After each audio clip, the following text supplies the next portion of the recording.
Imaginemos por un momento la titánica tarea de crear un mapa topográfico de la totalidad del océano. Y, o sea, no me refiero únicamente a trazar los continentes o medir la superficie del agua, porque eso sería lo fácil. Claro, eso es solo la punta del iceberg, literalmente. Exacto. Pensemos en el enorme esfuerzo de cartografiar cada corriente térmica invisible, la migración de microorganismos, la composición mineral de las fosas marinas más oscuras y luego de alguna manera mágica lograr condensar absolutamente toda esa información en un solo documento coherente. Es una analogía fantástica. Y de hecho, ese nivel de detalle cartográfico es, digamos, la mejor forma de describir el desafío al que nos enfrentamos en nuestro análisis profundo de hoy. Es que esa es la magnitud de la sensación que te da al abrir el material que vamos a explorar, ¿verdad? De Stuart Russell y Peter Norvig sobre inteligencia artificial, pues verdaderamente estamos observando el mapa maestro de un océano intelectual sin fondo. Un océano gigantesco, sí. Y es un campo de estudio que, como detallan los propios autores, abarca extremos fascinantes. Vamos desde, no sé, la física cuántica involucrada en el diseño de circuitos microelectrónicos. Que ya de por sí es un universo complejo. Tal cual. Y de ahí nos vamos hasta la compleja ingeniería de exploradores robóticos que toman decisiones de manera autónoma en la superficie de Marte. Todo en el mismo ecosistema. Es alucinante. Y bueno, para quienes nos sintonizan, creo que vale la pena aclarar desde el inicio cuál es nuestra misión de exploración de hoy. Porque el objetivo de esta inmersión detallada no es salir de aquí convertidos en programadores. No, para nada. No vamos a enseñar a escribir código. Exacto. Ni vamos a aprender a teclear una red neuronal desde cero. Nuestra meta es más bien descubrir el engranaje intelectual detrás de la obra. Queremos entender cómo los mayores expertos del planeta logran sintetizar un campo tan masivo que históricamente ha sido tan caótico. Y muy fragmentado, hay que decirlo. Sí, súper fragmentado. ¿Cómo logran meter todo eso dentro de un único marco de trabajo unificado? Básicamente queremos descifrar la arquitectura que sostiene toda la evolución de la inteligencia artificial. Y para navegar esa inmensidad, para no perder la brújula entre algoritmos y, digamos, modelos matemáticos súper densos, los autores establecen una premisa fundamental desde las primeras páginas. Ese es como el ancla conceptual del texto, ¿no? Exactamente. El libro lleva por subtítulo Un enfoque moderno, y los autores mismos confiesan que esa frase puede sonar a un cliché de marketing al principio. Sí, suena a eslogan publicitario. Claro, pero revelan que la intención académica de ese título es revolucionaria. Su propósito es tomar subcampos históricos de la computación, campos que vivían completamente aislados, y obligarlos a convivir bajo un mismo techo. Y ese techo, el concepto núcleo que unifica más de 1000 páginas de conocimiento, es la famosa figura del agente inteligente. Así es. Todo gira en torno a ese agente inteligente. Pues llevemos esa definición que suena abstracta a la práctica. Porque los autores definen la inteligencia artificial de una manera que resulta engañosamente breve. Ellos afirman que es el estudio de agentes que reciben percepciones de su entorno y luego llevan a cabo acciones. Y cada agente implementa lo que denominan una función, que es básicamente el mecanismo encargado de estructurar esa secuencia, percibir y actuar. O sea, si lo visualizamos en un escenario cotidiano, yo pienso en un chef altamente experimentado trabajando en una cocina comercial durante la hora pico de servicio. Un entorno lleno de caos y estímulos. Tal cual. El chef está constantemente bombardeado por percepciones. Huele el humo de una sartén, escucha el tic-tac del reloj o las comandas que entran, siente la textura de una masa al amasarla y observa cómo el color de una salsa se va reduciendo. Ajá, y toda esa información sensorial sería su entrada de datos, sus percepciones. Exacto. Luego, todos esos estímulos pasan por el tamiz de sus años de experiencia o por una receta estricta. Esa receta o ese conocimiento sería la función matemática, ¿verdad? El motor de razonamiento de la gente. Y en base a esa función, toma decisiones en milisegundos. Y finalmente ejecuta las acciones. Reduce el fuego, tira un ingrediente que se quemó a la basura o simplemente emplata. Es un gran ejemplo. Pero, a ver, detengámonos ahí un momento, porque esto me genera una duda genuina. O sea, estamos hablando de la disciplina tecnológica que literalmente está reescribiendo los cimientos de nuestra civilización. Reducir toda esa complejidad monumental a un simple ciclo de percibir algo, procesarlo y actuar no resulta en una sobresimplificación brutal de todo el campo. Esa es una excelente pregunta. Y esa aparente simplificación es precisamente la genialidad arquitectónica de Russell y Norvig. ¿En serio? ¿Por qué lo dices? Porque no están reduciendo la IA para restarle mérito o para esconder la complejidad. La están estructurando de la única manera lógica que permite abarcar toda su inmensidad teórica y práctica. O sea, les da un idioma común. Exacto. Al anclarlo todo en el concepto del agente, logran que áreas súper dispares como el cálculo de probabilidades, la percepción visual por computadora y, digamos, la robótica mecánica, compartan una misma base. Entiendo. Es como ponerles el mismo sistema operativo a disciplinas diferentes. Tal cual. Esta definición exige que la inteligencia artificial abandone la torre de marfil. Ya no se trata de estudiar teorías matemáticas aisladas en un pizarrón estático en la universidad. Claro, que no se quede solo en el papel. Exacto. Se trata de una entidad dinámica que debe interactuar con un entorno físico o digital para cumplir metas específicas. Y esa inquebrantable orientación al objetivo lo que le otorga un propósito real a tanta complejidad algorítmica. Claro, la lógica subyacente es contundente. No importa cuán brillante sea el motor de razonamiento que construyas, o sea, si ese cerebro no tiene la capacidad de percibir su entorno y luego alterar ese entorno para resolver un problema real, carece de utilidad práctica. Se vuelve un ejercicio puramente académico sin impacto en el mundo. Totalmente.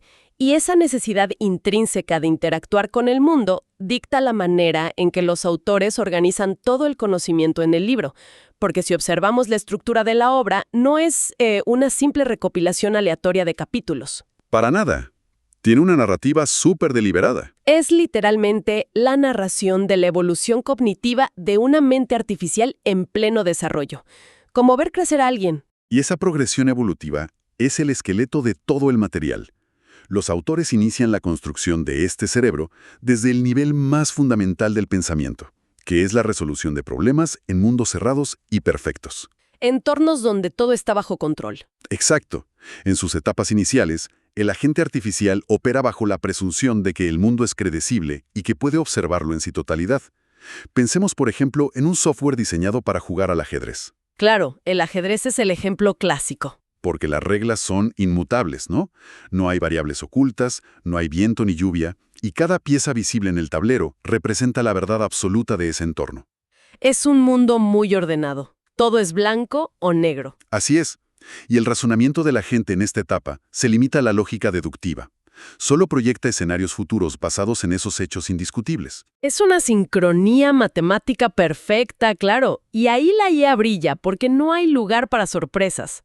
Pero luego viene el choque frontal con la realidad. Y vaya choque. Sí, porque una vez que este agente artificial domina esa lógica pura en el tablero de ajedrez, los autores básicamente le quitan las ruedas de entrenamiento y lo arrojan al lodo.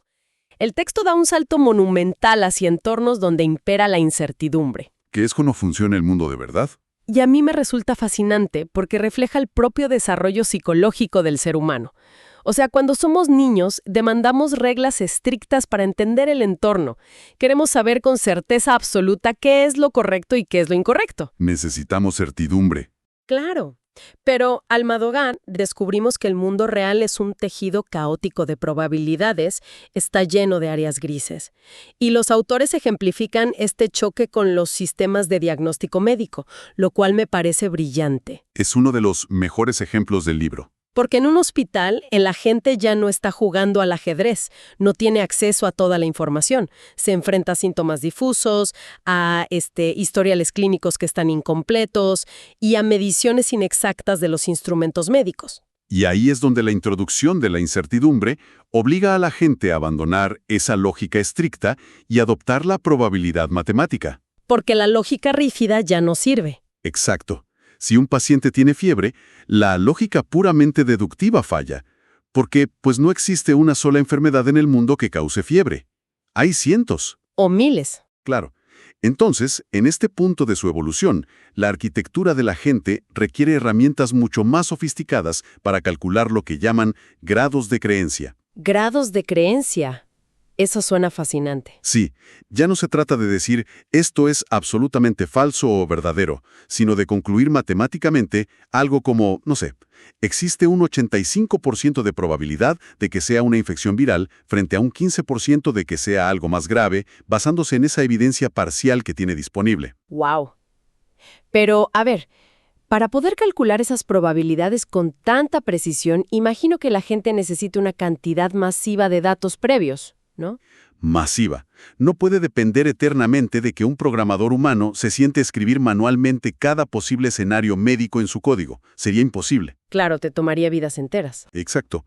Y es en este punto crítico del desarrollo cognitivo donde surge la necesidad del aprendizaje automático, o machine learning. Ahí es donde entra. Sí, y el aprendizaje no se introduce en el libro como un truco independiente, sino como el mecanismo indispensable mediante el cual el agente adquiere el conocimiento vital para, digamos, tomar decisiones ante lo impredecible. Es como observar la construcción de un organismo sintético pieza por pieza, literalmente. ¿Tal cual? Primero le enseñan a razonar en abstracto, ¿no? Luego le revelan que el universo es un caos lleno de incertidumbre. Posteriormente lo dotan de la capacidad de aprender de la experiencia empírica para poder sobrevivir a ese caos. Y finalmente, como cúspide del proceso, le otorgan la percepción y la actuación. Es decir, le dan herramientas para manipular el entorno físico. Claro, le conectan ojos mecánicos a través de la visión por computadora y extremidades a través de la robótica para que puedan navegar físicamente en el mundo real. Es un ciclo completo. Pero esa transición majestuosa, desde los pequeños programas que jugaban ajedrez hasta los robots autónomos que lidian con el caos, pues no fue un proceso inmediato. El prólogo del material es sumamente explícito al documentar los cambios tectónicos que ha sufrido el campo. Sí, la evolución ha sido brutal. Hay un énfasis profundo en comparar el estado del arte desde que se publicó la primera edición, por allá en 1995, hasta la arquitectura gigantesca que vemos hoy. Y el registro histórico que contienen estas páginas ilustra, yo diría, una aceleración sin precedentes en la historia de la ciencia. ¿Tan así? Sí. Los autores documentan que en el 95, los algoritmos de planificación más robustos que existían apenas lograban proyectar secuencias de unas pocas decenas de pasos lógicos. ¡Wow! Decenas. Suena muy poco comparado con hoy. Eran extremadamente frágiles. Y sin embargo, en las ediciones modernas, exponen cómo los algoritmos actuales generan redes de decisiones que superan los millones de pasos lógicos, y lo hacen casi de forma instantánea. Es que ese contraste de escala es verdaderamente difícil de dimensionar. O sea, la IA de 1995 operaba como si estuviera jugando billar en una mesa de una sola dimensión. Ajá, lineal. Exacto, calculando torpemente el impacto lineal de una sola bola.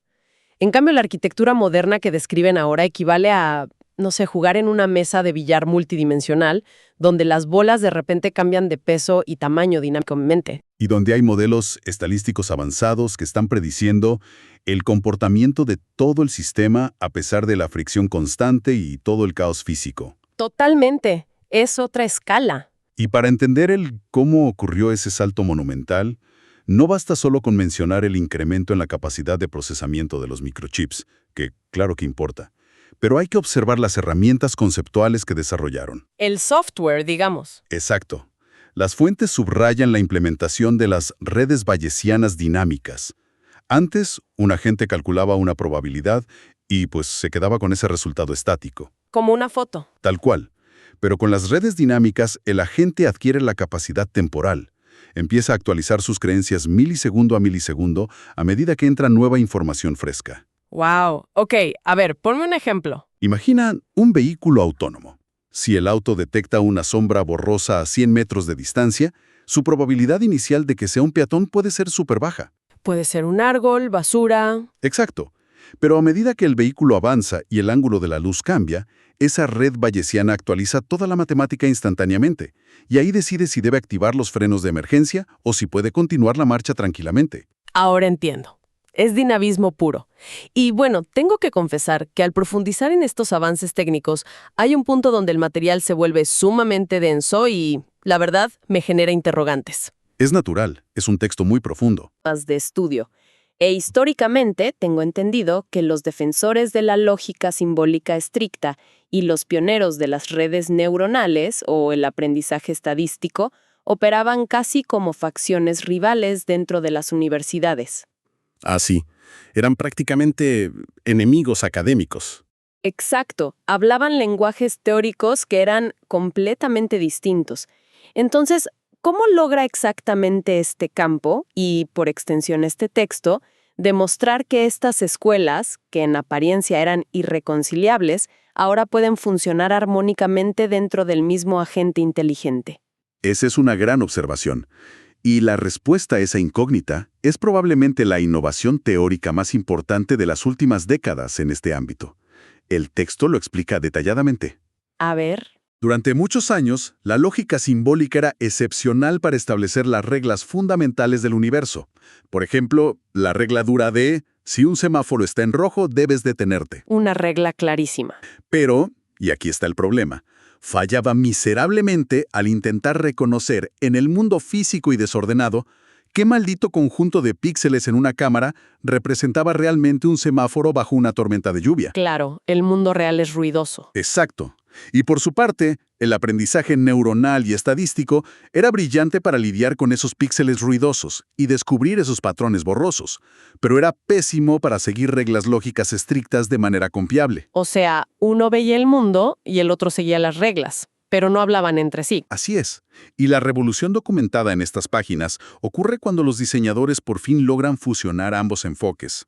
Hoy en día el agente utiliza el aprendizaje neuronal y estadístico mediante herramientas complejas para clasificar el mundo exterior. Hace el reconocimiento. Sí, la red neuronal mira la tormenta y dice, estoy 99% segura de que esta forma geométrica borrosa es un semáforo en rojo. Y en ese instante preciso le entrega esa conclusión al motor de lógica simbólica. Que es el que tiene la regla inquebrantable de detener el motor. Exactamente. Esa convergencia es el puente que permitió que la inteligencia artificial abandonara por fin los laboratorios universitarios hipercontrolados y comenzara a procesar el desorden real y sucio de nuestro mundo cotidiano. ¡Qué maravilla! Desmenuzar cómo esos dos enfoques filosóficos por fin convergen en una máquina funcional es fascinante. Y bueno, al observar un poder algorítmico de tal magnitud, capaz de absorber millones de parámetros probabilísticos, es increíblemente fácil caer en la trampa mental de percibir la inteligencia artificial como algo ajeno a nuestra naturaleza humana, ¿no? Totalmente. Tendemos a alienarla. Sí, a menudo la imaginamos como una entidad fría, metálica y puramente sintética que, no sé, simplemente germinó de forma espontánea en los centros de datos de alguna megacorporación tecnológica ayer por la tarde. Como si no tuviera pasado. Exacto. No obstante, las fuentes que estamos analizando invierten una energía considerable en humanizar todo este esfuerzo. Destacan la profunda raíz histórica y el elemento humano detrás del código, empezando por el calibre de los mismos individuos que compilaron todo este conocimiento en el libro. Y vaya que es un calibre pesado. El peso académico e industrial detrás del texto no tiene paralelos. Son leyendas. Sí. Por un lado tenemos la pluma de Stuart Russell, que aporta todo el rigor de la Universidad de California en Berkeley y una formación cimentada en la física allá en la Universidad de Oxford. Un peso pesado de la academia. Y del otro lado, Peter Norvig representa la aplicación tangible de la teoría a una escala masiva sin precedentes. Es un individuo que lideró divisiones computacionales en el mismísimo Centro de Investigación Ames de la NASA y que eventualmente asumió el rol de director de calidad de búsqueda en Google. Casi nada. Claro. La curaduría de este mapa maestro proviene de mentes que no solo teorizan sobre la inteligencia, sino que la han desplegado para influir activamente en la infraestructura de la información global que usamos todos los días. Ese respaldo institucional inmenso le da sin duda un carácter definitivo a la obra. Pero de todas las secciones del libro, te digo, la revelación que a mí me resulta más cautivadora sobre esta naturaleza ahumada del campo proviene directamente de la ilustración de la portada del libro. Ah, la portada es una obra de arte conceptual. Es que existe este prejuicio cognitivo generalizado que mencionábamos antes, que nos hace creer que la IA nació ayer rodeada de pantallas LED, cables de fibra óptica y, no sé, capital de riesgo en Silicon Valley. ¿La visión moderna y corporativa? Exacto. Pero el arte de esta cubierta se encarga de rastrear la genealogía de la gente inteligente hasta los confines más remotos de la civilización humana. Es precioso. El diseño de la cubierta es, sin exagerar, una declaración de principios. Los autores evitan por completo los clichés típicos de cerebros cibernéticos brillantes o circuitos azules que ves en cualquier lado. O el típico robot de hojalata. Tal cual. En su lugar explican minuciosamente 9 hitos históricos que están representados en la portada. Y el rastreo histórico que hacen es sobrecogedor. Inician el recorrido nada menos que en el año 400 a.C., con Aristóteles. Hace más de 2 milenios. Sí, destacan su obra sobre el movimiento animal, interpretándola no solo como un texto de biología, sino como el primer esfuerzo intelectual de la humanidad por describir un algoritmo lógico, de percepción y acción física. El primer agente teórico. Exacto. Luego trasladan la línea temporal al año 1300 después de Cristo, introduciendo a Ramón Llull y su famoso Ars Magna. Era un mecanismo loquísimo de discos concéntricos de papel que estaba diseñado para generar y verificar verdades filosóficas de manera mecánica. Una calculadora de lógica en papel. Increíble. Y la genealogía continúa a través de los engranajes mecánicos de Charles Babbage en el siglo XIX, pasa por los diagramas lógicos de Lewis Carroll, hasta llegar a las bases probabilísticas de principios del siglo XX. Es una narrativa continua. Que además desemboca de forma muy natural en los modelos teóricos de Alan Turing. Y en Shaky, el primer robot móvil capaz de razonar sobre sus acciones allá por la década de 1970. O sea, al observar este hilo conductor, queda en absoluta evidencia que el anhelo por crear una inteligencia ajena no es una moda tecnológica de hace 10 años. Es, posiblemente, la obsesión filosófica más longeva de toda la humanidad. Y rastrear esa profunda conexión histórica cumple una función pedagógica vital en el libro. ¿A qué te refieres? Al demostrar que filósofos, teólogos, lógicos y matemáticos han intentado modelar el pensamiento durante más de 2 milenios, los autores establecen que la IA es en última instancia, pues, el espejo matemático de la cognición humana. Somos nosotros tratando de entendernos. Exacto. Sin embargo, hay un punto de inflexión irreversible hoy en día. Al dotar esta arquitectura milenaria de redes probabilísticas dinámicas y capacidades de procesamiento que, como vimos, superan los millones de operaciones por segundo, emerge un poder real que ni Aristóteles ni Babbage tuvieron que confrontar. Las apuestas subieron de nivel. Radicalmente, y ese monumental incremento en la capacidad de alteración de nuestro entorno nos conduce inevitablemente a la adición más crucial de las versiones modernas de este texto. ¿Te refieres a la ética? Y filosóficas del campo. Claro, y es que en las décadas formativas de la informática es muy probable que una sección dedicada a la ética se considerará como un mero adorno intelectual o un debate estéril de cafetería universitaria. Sí, algo para que discutieran los filósofos, no los ingenieros. Exacto. Pero al analizar el nivel de autonomía que han alcanzado estos algoritmos hoy para lidiar con el mundo real, esa sección deja de ser teórica para convertirse en un verdadero manual de mitigación de crisis. Es supervivencia. El abordaje de la ética en este marco de trabajo escapa por completo de los discursos moralistas habituales. Se enfoca en la mecánica algorítmica de la supervivencia. Porque las máquinas toman decisiones pesadas. Exacto. Cuando un agente opera bajo incertidumbre matemática extrema, en infraestructuras de altísimo riesgo, y estamos hablando de la gestión de flujos financieros globales, la distribución de energía eléctrica a nivel nacional o un diagnóstico oncológico en un hospital, la ética se traduce técnicamente en lo que llaman el problema de la alineación. La famosa alineación de la IA. Sí, porque en la IA, el agente siempre busca maximizar la función de utilidad matemática que se le ha programado. Esa es su naturaleza. Y el gran dilema que exponen las mentes más brillantes detrás de este texto es, bueno, ¿cómo diablos formalizamos matemáticamente el bienestar y los valores humanos dentro de esa función tan fría? ¡Wow! Si el agente es un optimizador perfecto e implacable, garantizar que sus objetivos estén intrínsecamente entrelazados con el beneficio a largo plazo de la humanidad es, sin duda, el desafío de ingeniería más complejo que se ha documentado hasta la fecha. Y ese esfuerzo monumental por estructurar matemáticamente la moralidad humana dentro de líneas de código es un cierre verdaderamente abrumador para el viaje que hemos trazado hoy. Ha sido un recorrido intenso. Muy intenso.